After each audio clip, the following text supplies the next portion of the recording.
Êtes-vous prêt à grignoter quelques livres? Alors, c'est parti!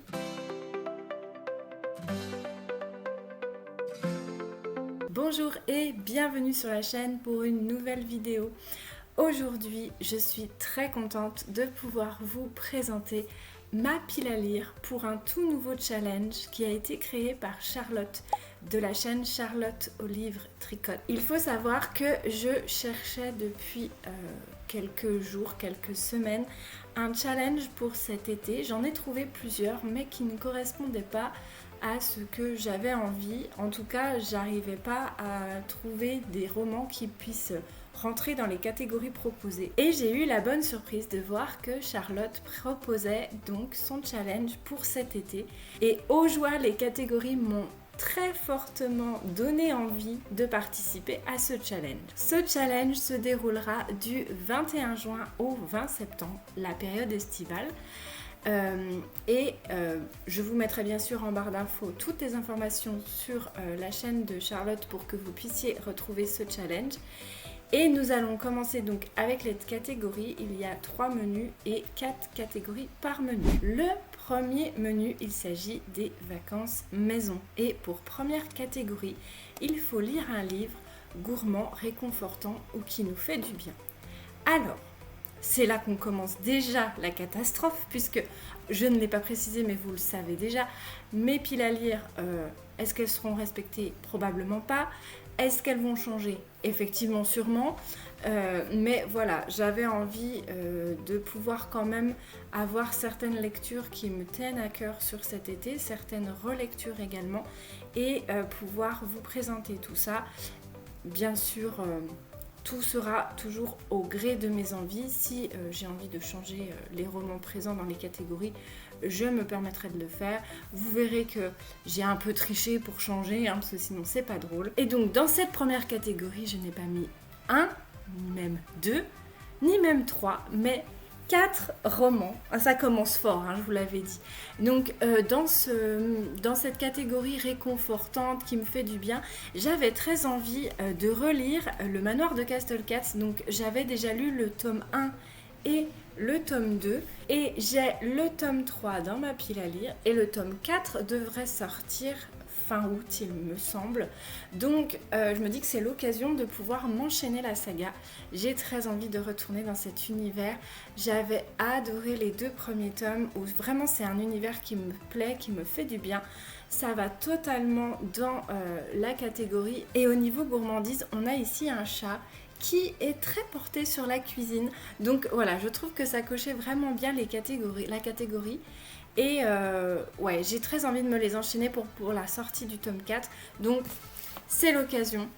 Ceux-là, ils y passeront.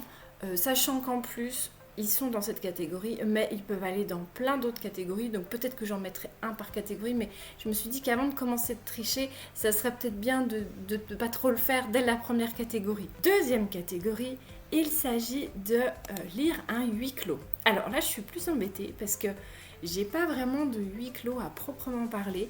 Alors j'ai un petit peu étiré le terme à ma façon et j'ai décidé de mettre dans cette catégorie le premier tome du Labyrinthe de James Dashner dans les éditions PKJ.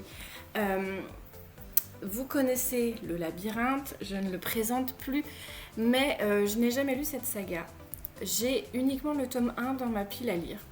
Et pourquoi je l'ai mis ici? Parce qu'on est dans un labyrinthe. Donc en quelque sorte, c'est pas vraiment un huis clos, mais c'est un endroit clos dont les personnages n'arrivent pas à sortir. Donc je me dis que ça collait quand même bien avec le côté huis clos. Bon, vous voyez, j'ai déjà pris des dispositions pour tricher dès la deuxième catégorie.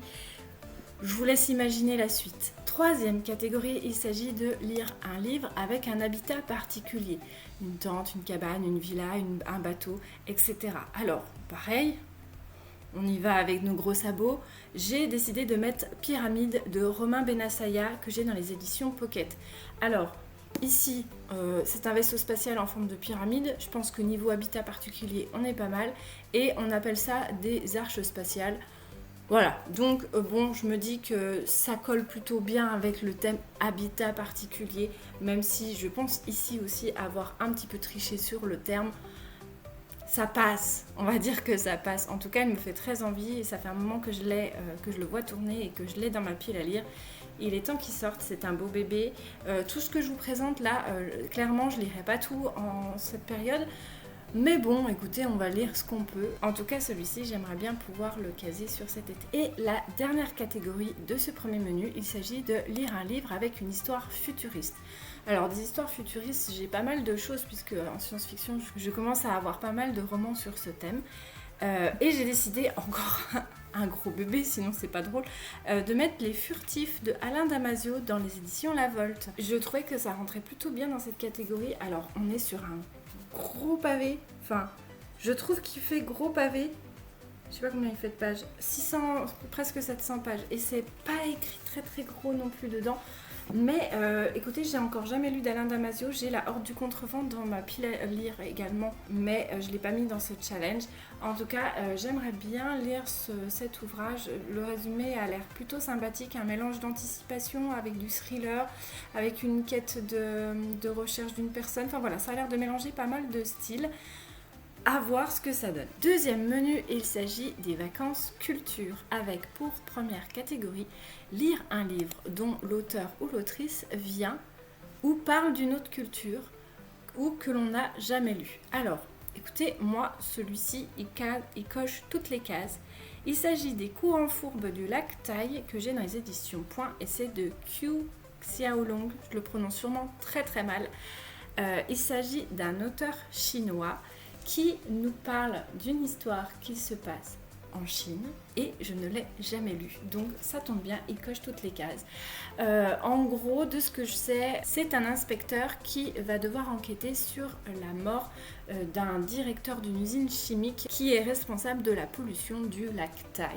Donc il y a une histoire un peu écologique derrière. Donc c'est un auteur chinois qui nous parle de ce qui se passe en Chine. Écoutez, je verrai, je connais pas du tout, j'ai vu aucun retour dessus. Écoutez, on verra bien. Deuxième catégorie, il s'agit de lire un livre sur une époque jamais lue. Alors, ici, j'ai décidé, et là ça va devenir vraiment le running gag si je le sors pas, il s'agit de La Machine Ernetti de Roland Portige que j'ai dans les éditions Le Livre de Poche. Ça fait plusieurs fois que je vous le présente, je n'arrive toujours pas à le sortir de ma pile à lire, il faut absolument que je le sorte avant la fin de l'année, sinon je pense que je le sortirai jamais. Pourquoi je l'ai mis ici? On est sur plusieurs temporalités, mais en gros on est en mars 1938, donc c'est pendant la Seconde Guerre mondiale. J'ai dû lire un récit, je crois, sur la Seconde Guerre mondiale, mais porté vraiment Seconde Guerre mondiale, là, c'est pas en rapport avec la guerre. Et en même temps, on est sur l'automne 1955, donc pendant la guerre froide. Donc là-dessus, je n'ai jamais rien lu. Et en même temps, vu qu'on veut prouver l'existence du Christ, on remonte donc quasiment 2000 ans en arrière. J'ai pas lu de récit sur cette période-là non plus, donc je me dis voilà, ça coche plutôt bien la catégorie avec plusieurs temporalités que je n'ai pas forcément lues, donc il fallait que je le casse quelque part. C'est vraiment le running gag de cette année, il faut absolument qu'il sorte celui-ci. Troisième catégorie, il s'agit de lire un livre qui porte sur un élément culturel, donc les livres, la danse, la musique, la sculpture, etc. J'avais plein de choses qui pouvaient rentrer là-dedans, des livres sur la musique avec, j'avais un polar, j'avais de la fantaisie, ensuite sur quelque chose sur Michel-Ange, je savais même pas que j'avais ça dans ma pile à lire, un policier avec des dessins sur Michel-Ange, enfin voilà, j'ai pas mal de choses sur les livres, la poésie, en fantaisie surtout, enfin voilà, j'avais plein de choses, il a fallu faire un choix. Peut-être que je changerai en cours de route puisque plusieurs me faisaient envie pour cette catégorie, dont une trilogie que j'aimerais bien pouvoir m'enchaîner, mais je me dis, vu déjà ce qu'il y a là, plus ce qui m'attend sur les autres catégories, j'aurais pas le temps de tout lire, donc je me suis mis un one-shot. J'ai mis La mer sans étoiles de Erin Morgenstern dans les éditions Sonatine.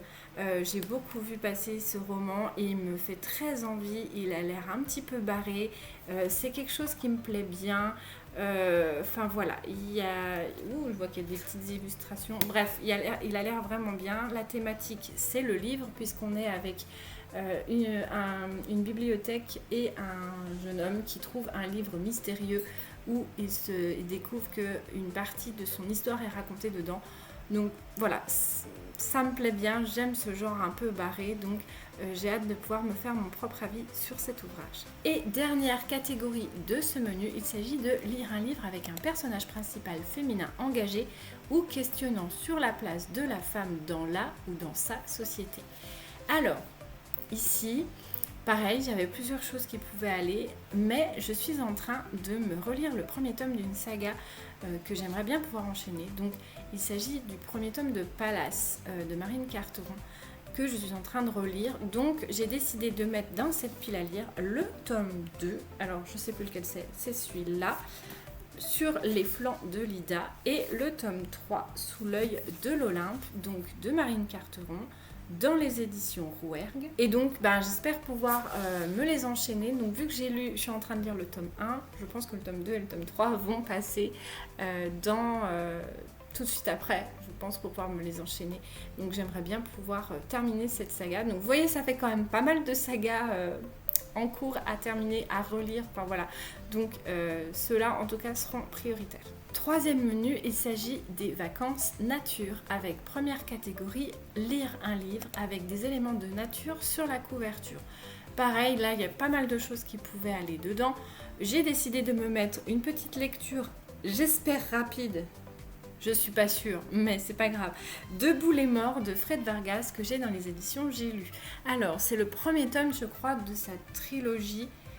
Je sais plus le nom de la trilogie, mais en tout cas, ce n'est pas avec son personnage récurrent du capitaine Adamsberg. Enfin, son personnage récurrent n'est pas présent dans celui-ci et dans cette trilogie. Donc, j'ai hâte de voir ce que ça peut donner aussi sur autre chose que ce personnage, puisque j'aime beaucoup Adamsberg, j'aime beaucoup commissaire, pas commandant ni capitaine, mais commissaire.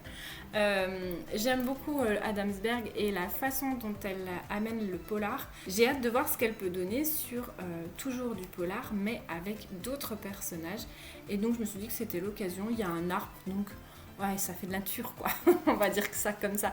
Après, c'est un polar, donc ça se lit assez vite. Je sais que Fred Vargas, généralement, je les dévore assez vite. Donc j'espère fortement pouvoir lire rapidement celui-ci. Deuxième catégorie, il s'agit de lire un livre dont la thématique est liée à la nature. Pareil, là j'avais pas mal de choses qui pouvaient aller. J'ai décidé de mettre un qui est dans ma pile à lire depuis un moment, que je ne sors pas pour une raison inconnue. Et en relisant le résumé, je me suis dit que ça collait vraiment bien. Et il peut coller sur toutes les catégories de ce menu. Donc je peux le switcher n'importe où dans cette catégorie, mais j'ai décidé de le mettre ici parce que j'en avais d'autres ailleurs, donc du coup j'ai fait par déduction.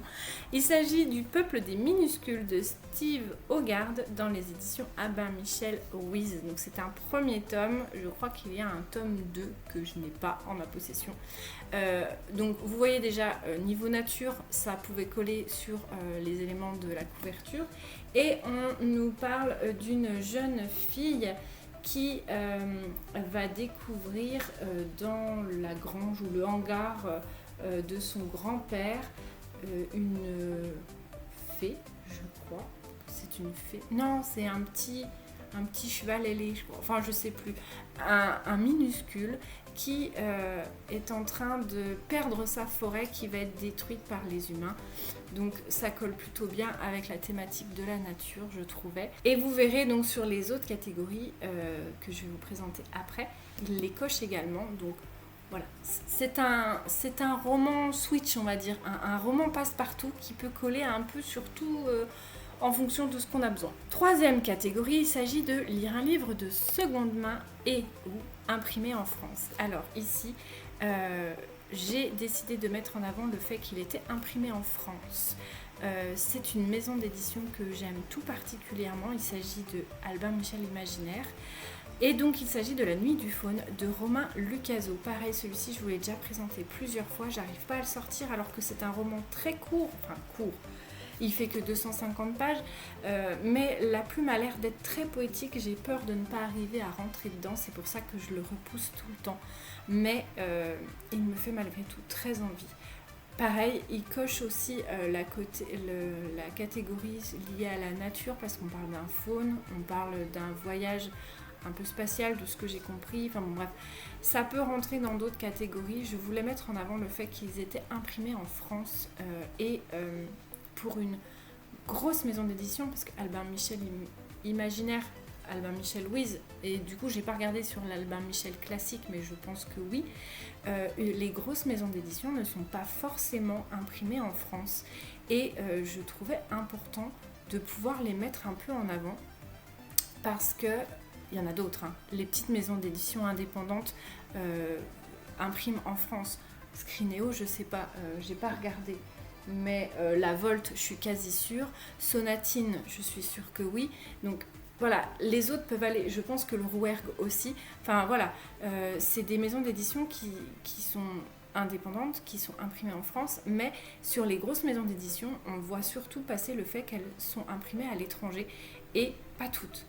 La preuve, Albin Michel continue à les imprimer en France, et je trouve ça très important de pouvoir également le souligner.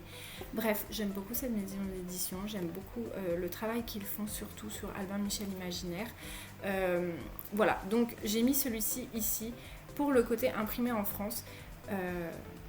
Les autres peuvent aller, peut-être que ça switchera également, mais voilà. Et enfin, dernière catégorie, il s'agit de lire un livre avec de l'anthropomorphisme, avec un compagnon animal, avec un animal sur la couverture, bref, en mettant en avant les animaux. Ici, pareil, il y a plein de choses qui pouvaient aller. Le manoir de Castelcats peut rentrer dans cette catégorie. La nuit du faune, un faune c'est un animal. Le peuple des minuscules, puisque apparemment il y a un cheval ailé, donc ça match aussi. Enfin voilà, il y en a plusieurs qui pouvaient rentrer dedans, mais j'ai décidé d'en mettre un autre, tant qu'à faire. Donc j'ai mis Le chat du bibliothécaire, le tome 1, Succès mortel de Miranda James, que j'ai dans les éditions J'ai lu. Voilà, il y a un chat sur la couverture. Est-ce que j'ai besoin de plus parler de ce livre? Voilà, je crois de mémoire avoir entendu qu'il est sur le livre, mais qu'il n'est pas excessivement présent dans l'histoire. On verra bien. En tout cas, pareil, celui-ci, il peut switcher et puis en mettre un des autres pour valider cette catégorie. Vous voyez bien que je vais faire un peu à ma sauce, comme je vais le vouloir. Voilà, c'était donc ma pile à lire pour ce challenge. Je suis très contente de pouvoir participer à ce challenge. Je ne sais absolument pas ce que j'aurai le temps de lire, parce que mon temps de lecture a été grandement réduit ces derniers mois, enfin surtout à partir de mai. Mais voilà, je verrai ce que je peux lire, je verrai ce qui me fait envie sur le moment. Si j'ai envie de switcher avec d'autres livres, je switcherai avec d'autres livres. Voilà, le but c'est de pouvoir participer, de pouvoir mettre en avant ce challenge que je trouve plus ouvert, on va dire, par rapport à ceux que j'ai pu trouver qui sont sur cette période-là. Là, je trouve que celui-ci me permettait de pouvoir, enfin, correspondait plus à ce que j'avais envie et à ce que j'avais dans ma pile à lire. Donc écoutez, je suis très contente de pouvoir y participer. Et puis advienne que pourra. N'hésitez pas à me dire en commentaire si vous aussi vous participez à ce challenge ou si vous participez à un autre challenge. Je suis intéressée de voir quel challenge passe en ce moment. J'en ai pas vu beaucoup et voilà, c'est toujours intéressant de pouvoir découvrir de nouvelles choses, de nouveaux challenges, de nouvelles chaînes, etc. Donc n'hésitez pas à m'en parler en commentaire. Et sur ce, je vous dis à bientôt pour grignoter de nouveaux livres. Bye!